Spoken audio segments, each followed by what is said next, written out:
Hi everybody, Creative Katie, Karen Burchill here. Welcome to my channel. Today, an art journal tutorial. I'll be using a napkin and stencils, two of my favorite things. So the napkin I'm going to be working with is this Forest Lake napkin, and it comes from Ninny's Napkins, and you can also get the TCW products at her store. So to start off with, I open up the napkin. These colors are absolutely gorgeous, just full on autumn splendor. So I'm peeling off the two extra white layers. I'm saving those, I use them. And oops, it ripped, but that's okay because I am not going to use the napkin exactly as it is. I am going to water cut out different components and build my own composition so it fits the substrate, the art journal page size that I'm using. So I've decided to work in my 7x10 Canson Mixed Media art journal. And it's coiled, but I've taken it off the coil so I can work flat. And I highly recommend doing that because it makes life so much easier. So now I have water cut several different components from this napkin. And now I'm just going to play with building up the composition the way I want it. I've turned this letter size portrait, landscape, portrait, and I'm building it up high so it's going higher on the right hand side of the page. I think that looks really interesting. So now that I have those components, I'm just tweaking it, cutting off a little bit of the excess because I'm going to layer these napkins on. I know I'm going to put some blue in the background and maybe beef up the color blue a little bit more because that's really going to pop with these oranges and golds that are in this napkin.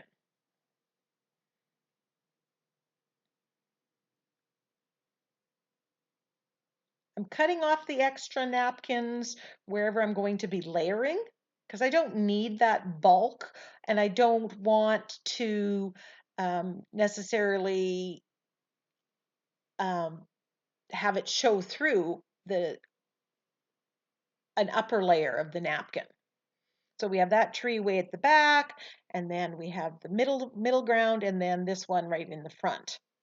So now I'm peeling the back. Well, first things first, which one? I'm using a coat of fluid matte medium. This is the Liquitex brand. I'm applying it with a brush underneath and then on top. And I typically flip it back, hold it in place, put that, glue down half of it, and then do the same with the other half. Just a gentle reminder too that the napkin gets very fragile when it's wet, so you need to be gentle. So there we have it. We've totally changed the composition from the napkin and we've made it our own. If I was doing this on a 9x12, I would maybe use more components of it. Once it's dry, I'm cutting off that excess. This helps me see the page for what it actually is. Some people leave all of that till the end.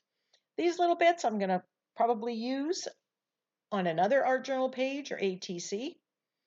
I'm taping off the edge there. That's going to give me a straight edge and it's going to keep all the paints and products out from the coil. So when I recoil this book, so I'm using light blue permanent, a little bit of blue gray, and white gesso. That's going to make the background or the beginning of the background. Now I'm taking gesso with a flat brush and I'm kind of stippling, especially right where the napkin meets the page. This is going to help get rid of any hard edges. Now this is very watercolory looking, so it isn't really important that it's so perfect.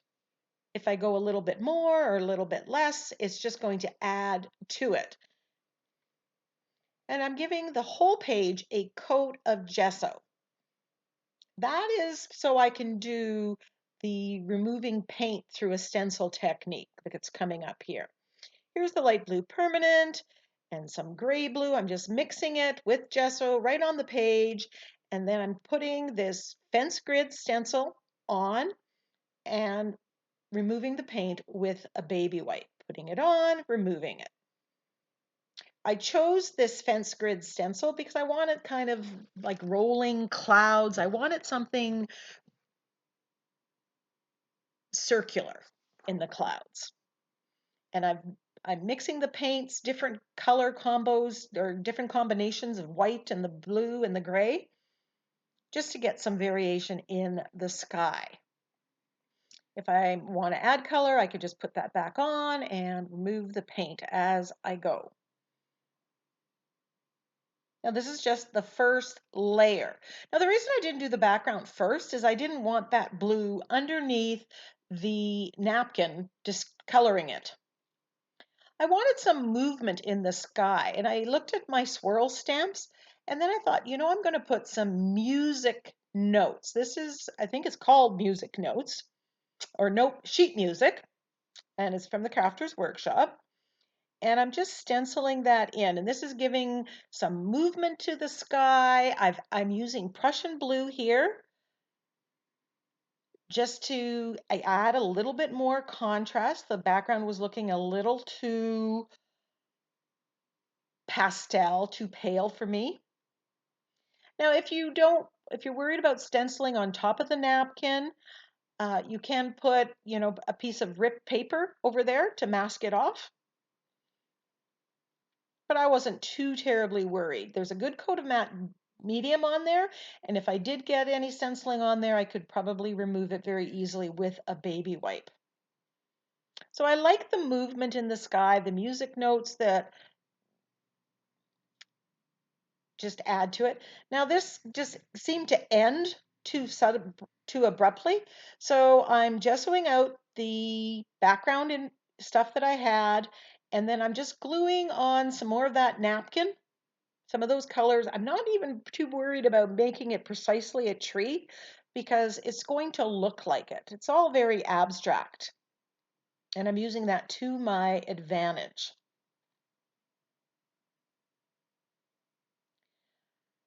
Unsure what I want to do, I'm edging the page here with black on a makeup sponge, and then along that straight edge I have to use the shading technique with my angle brush, so then I end up going all the way around. This frames the page. It also helps me see what's going on. And I know I'm probably going to add a sentiment, and that's in all likelihood going to have black lettering. So introducing more black to it is always a good idea. I wanted to bring out the branches and trunks of the trees, so I grab my liner brush and I'm thinning the paint ever so slightly and just turning some of these branches and trunks. They were very light. Some were almost just gold color, and I'm turning them black. And this was the turning point that gave me the next steps and next steps. I'm adding some branches. I'm liking the contrast that this is adding.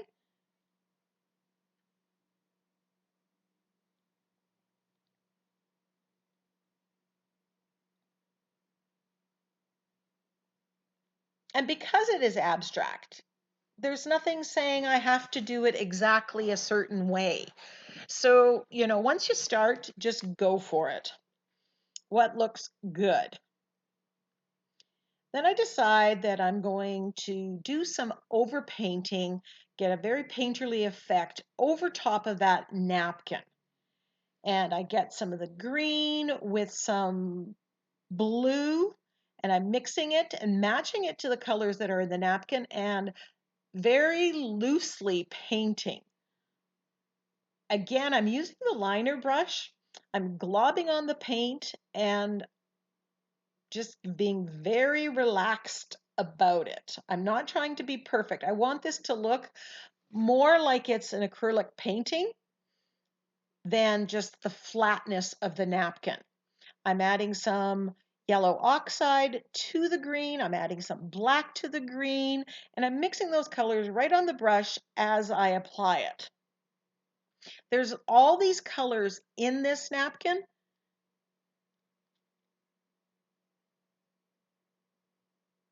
And because there's a layer of matte medium on there, if I make a mistake, I can wipe it off quickly with a baby wipe. Just be gentle. That napkin still is a little fragile. Just adding more to the green, just building up.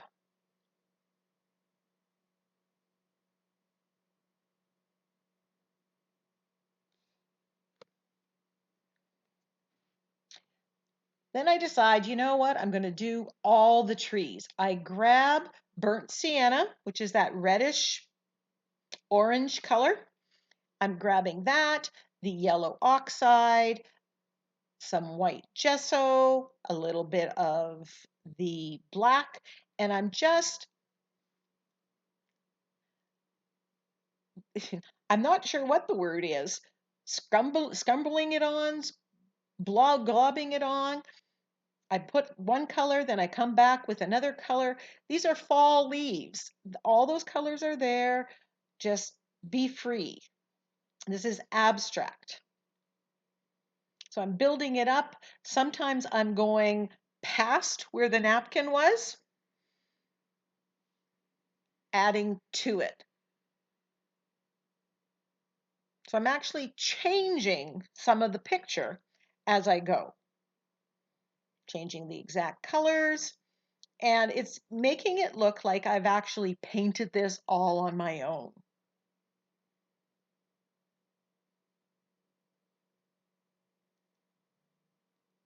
A little bit more of a close-up here.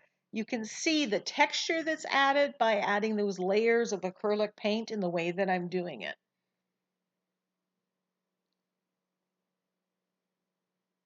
Adding some white gesso gives some highlights and lowlights. Adding black will give some shading.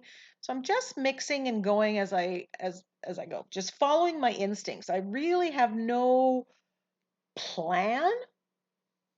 I'm just adding layers until I like what I see. And nobody's going to have the napkin right there to compare it to. So it's all good.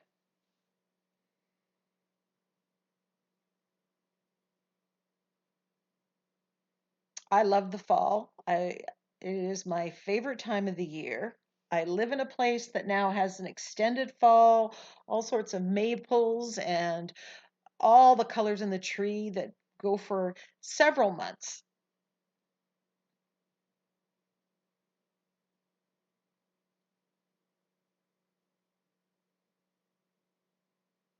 So before we turn the calendar to November, I just wanted to honor the season. Loving how that dark green works with the burnt siennas and golds. And I can take a page from this book and from this napkin and use those colors on an art journal page. That is a color scheme that works. So steal the idea and do another page using those same colors. If you're unsure what works, look to the artists that are doing it.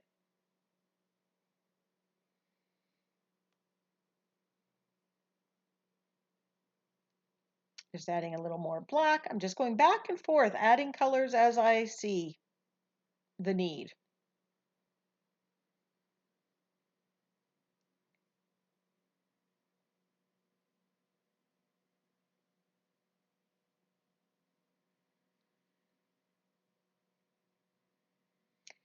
I have my French script stamp and I brayered on some of the burnt sienna color and I'm stamping with that just to add a little bit more detail. That also pushes everything else behind it. Then I put black on it and add a little bit of black with the same script stamp. This makes for an interesting layered background. There's no physical texture, but there's lots of visual texture. I typed off two phrases. I'm so glad I live in a world where there is Octobers, and the earth has music for those who listen. I like this one because I had the music notes in the background, but this is my sentiment. So I'm taking this one. I don't like the way it's set up right now. So I'm cutting it apart and I want it to fit in that space a little bit better. So I'm trimming off some of the white and playing with the composition of the sentiment. So when you buy a digital sentiment pack, you can resize it, you can cut it apart and have make it fit your page. Grab some fluid matte medium, that's in that little container. I just put it in a little container to make it easier to access with a brush. Thought about putting the other one there, a smaller version of it, maybe on a card. I could do the same thing on a card and put that sentiment. Splattering with gold paint, this again pushes things back, kind of gives a cloudy effect. It also hides any imperfections, those splatters. And then splattering with a little bit of black, but I mainly target the trees. I didn't want it on the top part. Once that was dry, I grabbed my Posca pen and I'm outlining the sentiment.